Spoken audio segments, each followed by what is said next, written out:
Voilà, nous continuons toujours avec le verset contradictoire de la Bible. Donc la Bible, sans l'interprétation divine, sans l'interprétation divine, la Bible est contradictoire. Vous les croyants de la Bible, vous qui croyez dans la Sainte Bible, alors on dit que la Bible est inspirée de Dieu. Je suis en train de vous montrer ici, j'enchaîne avec la première partie que j'ai envoyée, que je viens de finir, j'enchaîne sur les versets contradictoires de la Bible. Je prends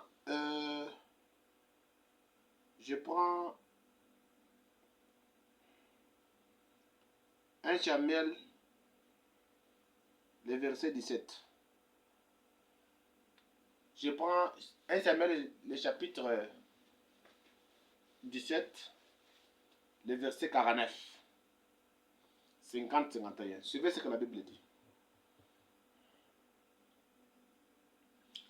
Ici, on décide d'abord les versets contradictoires avant qu'on démontre le pourquoi ces versets se contredisent.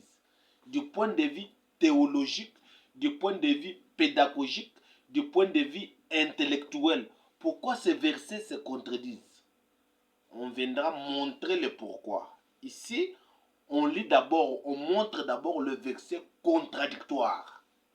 Parce que nous avons déjà une maîtrise de ces choses, on les a étudiées.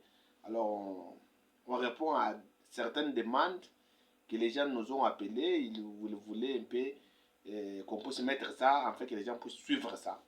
Alors, nous répondons aux demandes des gens. C'est pourquoi nous faisons ceci. Je prends le verset 49. David mit la main dans sa gibecière.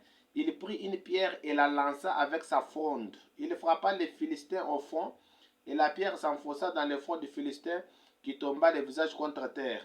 Ainsi, avec une fronde et une pierre, David fut plus fort que les Philistins. Il les terrassa et lui ôta la vie sans avoir d'épée à la main. Il courut, s'arrêta près du Philistin, se saisit de son épée qu'il tira du fourreau. Il tua et lui coupa la tête. Les Philistins, voyant que leur héros était mort, prirent la fuite. Ici, on dit bien que c'est David qui a tué Goliath. Je peux avancer, je peux encore approfondir la chose avec 1 Samuel 21, le verset 9. J'enfonce encore la clou pour montrer que c'est David qui a tué Goliath. Le sacrificateur répondit, voici l'épée. Le sacrificateur répondit à David, voici l'épée de Goliath, le Philistin que tu as tué dans la vallée de Térabinte. Elle est enveloppée dans un drap derrière l'éphod. Si tu peux la prendre, prends-la, car il n'y en a pas d'autre ici. Et David dit, il n'y en a point de pareil, donne-moi-la. Donne-la moi plutôt. Donc ici, ce verset confirme encore, appuie encore que c'est David qui a tué Goliath. Maintenant, nous prenons 1 Chronique, chapitre 20. Nous prenons maintenant 1 Chronique, chapitre 20. Nous sommes là. 1 Chronique, chapitre 20. Nous prenons maintenant 1 Chronique, chapitre 20. Suivez ce qu'il est dit.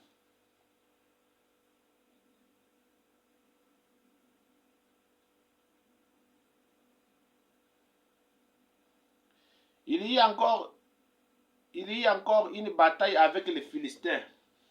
Et Elkana, fils de Jaïr, tua le Goliath de Gad, la chenille de Gad, qui avait une lance dont le bois était comme une empoufle de tisserand. Ici on dit que c'est Elkana, fils de Jaïr, qui tua Goliath.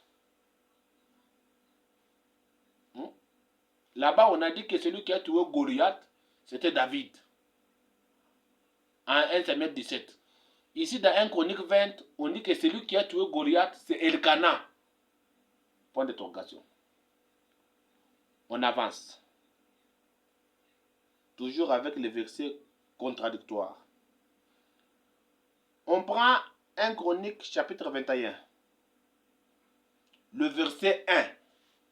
La Sainte Bible déclare, Satan s'éleva contre Israël. Qui? Satan.